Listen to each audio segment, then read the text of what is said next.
The cargo hold of the merchant vessel whispered with the hum of engines as Marcus Kane stared at the sealed transport pod.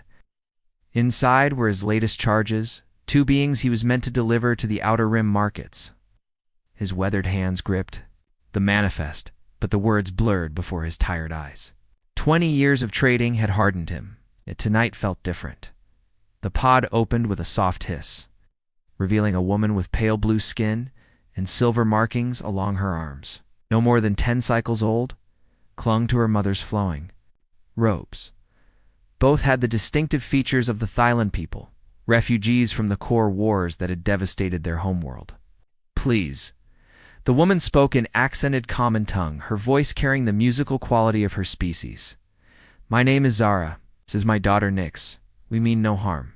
Marcus felt his chest tighten. He had expected defiance or tears, not this.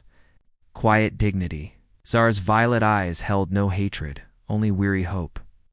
Her daughter peered at him with curious golden eyes, innocent of the fate awaiting them at journey's end.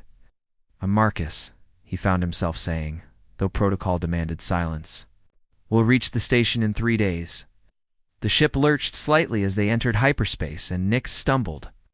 Without thinking, Marcus steadied her small form. Her skin felt warm and surprisingly human-like beneath his calloused palm. "Thank you," Zara whispered, and something in her tone made his heart skip. When their eyes met, Marcus saw not just gratitude, but recognition of his inner struggle. As the hours passed, Marcus found reasons to visit the cargo bay. He brought them food, blankets, even a few entertainment discs for Nyx. Each visit stretched longer than the last. Zara would watch him with those penetrating violet eyes, as if seeing through the shell of indifference he wore like armor. "We're not always a traitor," she observed during his 4th visit, her melodic accent making even simple words sound like poetry. "What makes you say that?" Marcus asked, settling against the bulkhead despite himself. "Your hands," she replied softly. "They have known gentleness, not just commerce." Marcus looked down at his scarred fingers, remembering when they had held medical instruments instead of shipping manifests. For the war took everything from him. For he learned that caring only led to loss, Nyx had fallen asleep against her mother's shoulder, her small chest rising and falling peacefully. Zara stroked the child's dark hair with infinite tenderness, humming a lullaby in her native tongue. "She dreams of home," Zara explained, when she noticed his stare, "of gardens that bloom in purple twilight, and rivers that sing with our ancestors." "Voices, will you see home again?" Marcus asked, though he knew the answer would hurt them both. Zara single quotes his smile was heartbreaking in its sadness.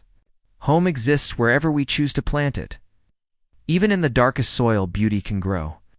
The ship's lights dimmed to simulate nightfall, casting them in gentle shadows. Marcus should have returned to his quarters, should have maintained professional distance. Instead, he remained drawn by something he had forgotten existed in the cold depths of space. Marcus Zara's voice was barely above a whisper. "Whatever waits for us at journey's end, I am grateful for your kindness. It reminds me that not all hope is lost." Her words struck him like a physical blow. For the first time in years, Marcus Kane felt the frozen chambers of his heart begin to thaw. As he finally stood to leave, Zara's fingers brushed his wrist in the briefest of touches. That simple contact burned through him long into the artificial night, challenging everything he thought he knew about duty, survival, and the possibility of redemption among the stars. Part 2. Bonds in the darkness. Ship's emergency klaxons shattered the peaceful hum of hyperspace travel. Marcus rushed to the bridge as warning lights bathed everything in angry red. The navigation officer's face was grim as she reported the crisis. "Solar storm ahead, Captain. Massive electromagnetic interference. Need to drop out of hyperspace." Immediately, Marcus cursed under his breath. Solar storms in this sector were notorious for lasting days, sometimes weeks. They would be stranded until it passed, and his clients expected delivery on schedule. The ship shuddered violently as they returned to normal space. Through the viewports, sheets of cosmic lightning danced across the void in terrible beauty. The storm surrounded them like a cage of pure energy. "Main power is fluctuating," the engineer called out. "Life support is stable, but we're running minimal systems only." Marcus made his way to the cargo bay, finding Zara holding Nix close as the child whimpered in fear. The lighting had dimmed to emergency levels, casting everything in amber shadows. "What is happening?" Zara asked, her violet eyes wide with concern. "Solar storm? We're safe, but stuck until it passes." Marcus hesitated, then added, "It might be cold. The heating systems are on minimal power." As if summoned by his words, a chill began seeping through the hole. Nix shivered in her mother's arms, her golden eyes growing heavy with exhaustion and fear. Marcus found himself making a decision that would have seemed impossible days ago. "Come with me. My quarters have better insulation." He led them through dim corridors to his small but comfortable cabin. It was spartanly furnished but warm, with actual carpet instead of metal flooring. Zara looked around with surprise at the few personal touches. Photographs of distant worlds, a shelf of worn books. "You read physical books?" she asked, running delicate fingers along the spines. "Old habit. They don't require power." Marcus pulled blankets from his storage locker. "Nix can take the bed. You and I can use the floor." But as the hours passed and the cold deepened, practicality won over. Propriety. It slept peacefully between them, her small form generating surprising warmth. Marcus found himself acutely aware of Zara's presence beside him. Soft sound of her breathing, the faint scent of starflowers that seemed to cling to her skin. "Tell me about your world," he whispered in the darkness. Zara's voice was soft, painting pictures with words. She spoke of cities that floated on crystal lakes, of music that grew from living trees, of a people who believed love was the fundamental force holding the universe together. "It sounds like paradise," Marcus murmured. "It was, until the corporations decided our resources were more valuable than our lives." Her voice carried old pain. "My husband died fighting to protect our city. Nix barely remembers him." Marcus felt her sorrow like a physical weight. Without thinking, he reached out, his fingers finding hers in the darkness. Her skin was soft and surprisingly warm. "I lost someone too," he admitted. "My wife. She was a doctor, insisted on staying with her patients when the plague ships came. I never saw her again." Zara's fingers tightened around his. "Is that when you became a traitor?" Seemed easier than caring about anything. His voice was rough. With old grief, they lay in comfortable silence, hands intertwined. Nix stirred between them, unconsciously reaching out to touch them both. The simple gesture of the sleeping child somehow made their connection feel more real, more precious. Marcus, Zara whispered, and he turned to find her face inches from his. In the amber emergency lighting, she looked ethereal, beautiful in a way that made his chest ache. "I know what waits for us when this storm ends," she continued. "But right now, in this moment, I feel safer than I have since my world burned." Their lips met in the gentlest of kisses, tender and desperate at the same time. It tasted of hope and sorrow intertwined, of two broken souls recognizing something precious in each other. When they parted, Zara rested her forehead against his. "Whatever tomorrow brings," she breathed. "Thank you for reminding me what tenderness feels like." Marcus held her close as the storm raged outside, knowing that something fundamental had shifted in the space between one heartbeat and the next. The storm cleared on the third morning, leaving space eerily calm in its wake. Marcus stood at the bridge viewport, watching the stars emerge from the electromagnetic haze, each one feeling like a countdown to an ending he no longer wanted to. Face Tada's COM unit crackled to life with an incoming transmission. The holographic image of Captain Voss materialized, his scarred face twisted in its perpetual sneer. Voss commanded the largest slaving operation in the Outer Rim, and Marcus had worked for him for over a decade. "Kane, you're behind schedule. My buyers are getting impatient. Storm delayed us. We'll make the rendezvous point within 12 hours. See that you do. This cargo is particularly valuable. The female is rare breeding stock, and the child will fetch premium prices in the companion markets." The casual cruelty in Voss's voice made Marcus's stomach turn. After 3 days with Zara and Nix, hearing them described as merchandise felt like acid in his veins. "Understood," Marcus managed. "Oh, and Kane, I'll be personally overseeing this transaction, just to ensure there are no complications." The transmission ended, leaving Marcus staring at empty space. Voss's presence could only mean one thing. Someone suspected Marcus might be having second thoughts. In 12 hours, Zara and Nyx would be gone forever, sold to lives of unimaginable suffering.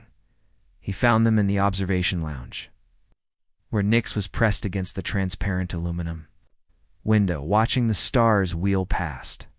Zara sat nearby, teaching her daughter to weave patterns with colored string, a Thailand meditation technique. Beautiful, Nyx breathed, pointing at a distant nebula, like Mama's stories. Zara smiled sadly. Yes, little star. All of space is beautiful if you know how to look.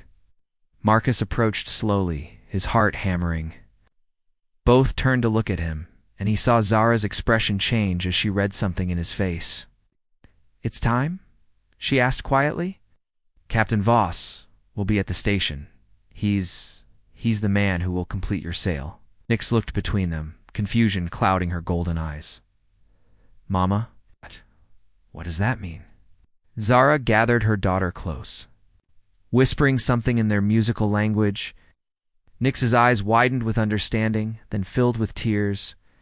Marcus felt something break inside his chest. These weren't cargo or merchandise. They were a family, loving and precious, and about to be destroyed by his actions. Zara, he said urgently. If there was another way, but there isn't, she replied with quiet acceptance. We understand. You have your orders. Her forgiveness somehow made it worse. Marcus turned away, unable to bear the trust still shining in Nyx's tear-filled eyes. The ship's proximity alarms began chiming. Through the viewport, a massive station grew larger against the starfield, a hub of commerce and cruelty, where lives were bought and sold like any other commodity. Marcus returned to the bridge, going through the docking procedures automatically. His hands performed familiar tasks while his mind raced. In 30 minutes, Voss would be aboard. In an hour, Zara and Nyx would be processed, cataloged, and auctioned. Sir, the navigation officer looked at him strangely. You've been staring at that console for 5 minutes? Marcus blinked, realizing he had been lost in thought. On the screen before him, the station's docking bay waited with mechanical patience. Something inside him crystallized into diamond hard. Resolve. Change of plans, he announced. Cancelled docking procedures. Plot a course for the Valdris Nebula. Maximum burn, sir. What about the delivery? Forget the delivery. Marcus's voice carried new authority. We're leaving now. He rushed back to the observation lounge, finding Zara comforting a sobbing Nyx. They looked up as he burst in, hope and confusion warring in their expressions. We're not going to the station, Marcus said breathlessly. I can't do this. I won't do this. Zara stared at him in shock. Marcus, what are you saying? I'm saying we're going somewhere safe. Somewhere you and Nyx can start over. The ship lurched as they changed course, accelerating away from the station. Somewhere behind them, Captain Voss was probably screaming threats at empty space. Zara rose slowly, her violet eyes shimmering with unshed tears. You would risk everything? For us? Marcus stepped closer, taking her hands in his. I already lost everything once. You too, ... You've shown me what I could gain. Their kiss was fierce and desperate this time, full of passion and promise. When they broke apart, Nyx was watching with wide eyes. Are we really free? The child whispered.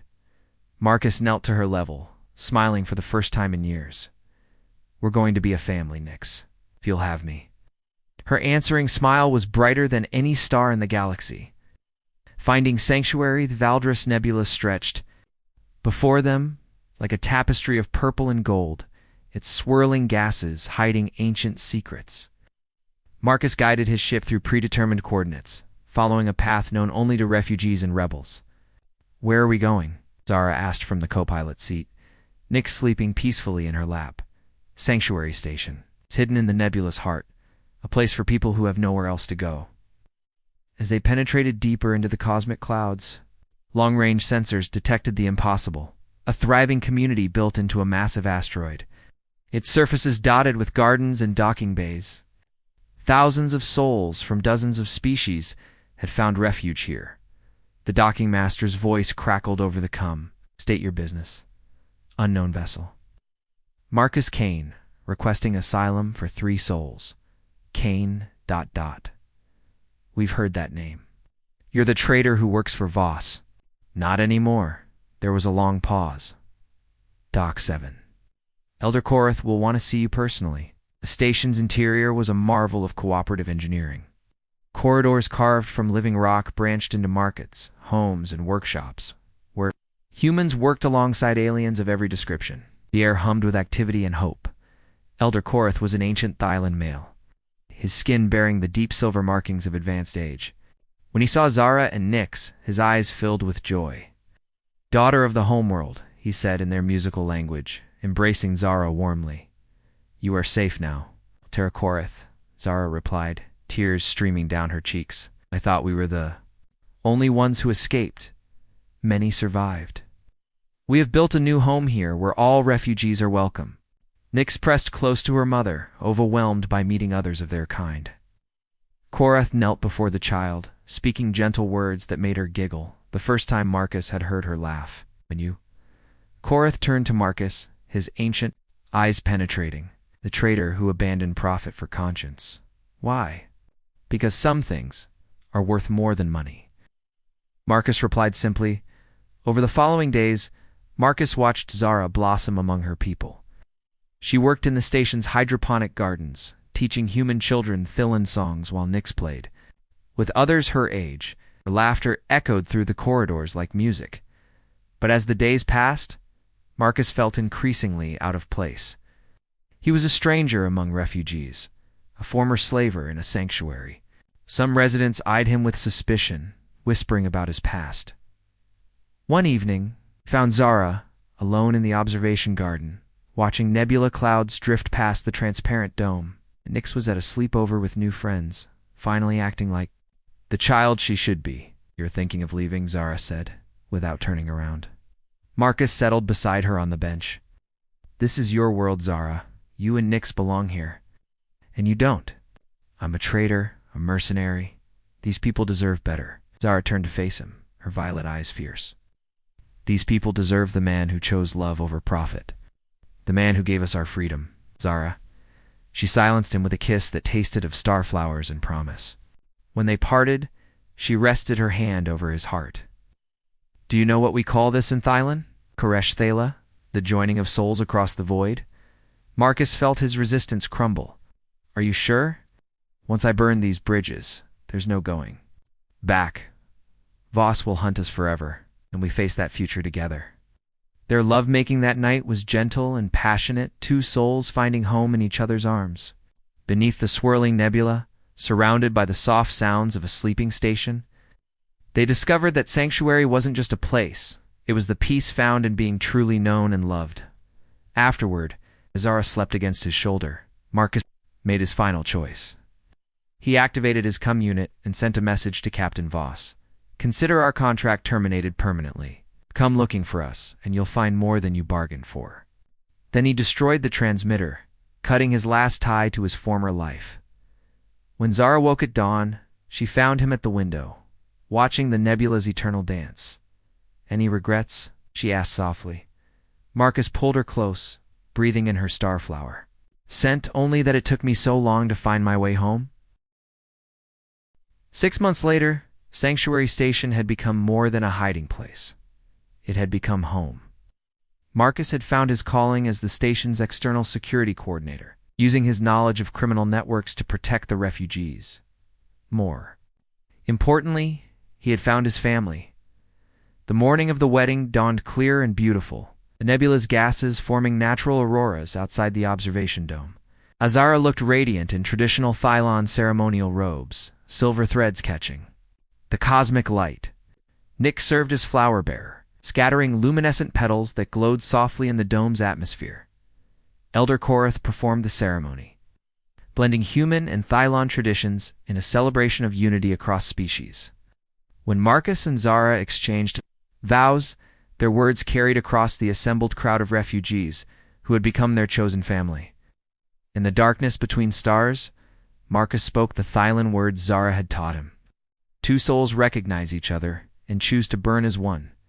Through storms and silence, Zara replied in accented English, we plant our garden wherever love takes root. Their kiss sealed more than a marriage. It represented hope for all those who had lost their first homes and found new ones. In the most unlikely places, but their happiness was shattered when proximity alarms screamed through the station. The main display, a familiar silhouette, dropped out of hyperspace. Voss's flagship, bristling with weapons and accompanied by a squadron of hunter-killer vessels. Attention Sanctuary Station, Voss's voice boomed through the comm systems. Return my stolen property, or face annihilation. You have 1 hour. Panic rippled through the crowd, but Marcus stepped forward, his voice calm and steady. This is Our home. We don't abandon family. Elder Korath nodded approvingly. Then we stand together. The next hour saw frantic preparations as the station's hidden defenses came online. Refugee pilots launched fighters cobbled together from salvaged parts. Engineers activated shielding systems built into the asteroid's structure. Every person, regardless of species or background, took their part in defending their sanctuary. When Voss's ships attacked, they found not helpless refugees, but a coordinated defense. The station's position within the nebula provided natural camouflage, and the residents fought with desperate courage born of protecting everything they held dear. Marcus led the fighter squadrons, his pilot skills rusty but adequate. Beside him flew Thylan warriors, human veterans and alien species he couldn't even name, united by their shared determination to protect their home. The battle raged for hours among the nebula's swirling gases. Voss's superior firepower was offset by the defenders' knowledge of local conditions and their willingness to sacrifice everything for each other. In the end, it was Nyx who provided the key to victory. The child's innocent observation about pretty patterns in the gas clouds revealed navigation hazards that Marcus used to lure Voss's flagship into a gravitational anomaly.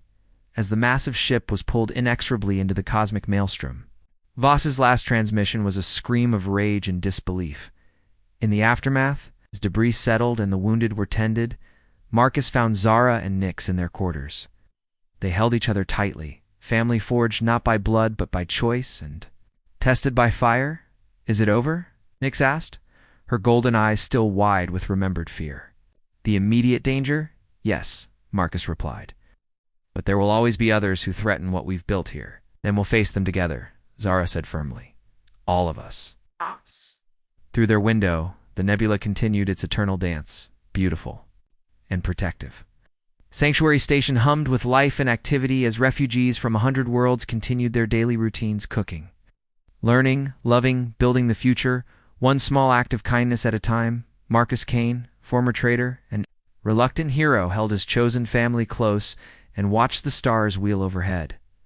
Somewhere in the vast galaxy, other souls were searching for home, for sanctuary, the courage to choose love over profit. When they found Sanctuary Station, hidden in the heart of the Valdris Nebula, they would discover what Marcus had learned. That home isn't a place you find, but a choice you make to build something beautiful with the people who matter most, and in the growing community of refugees who had become family. That choice was made new every day, as constant and reliable as the turning of the stars themselves,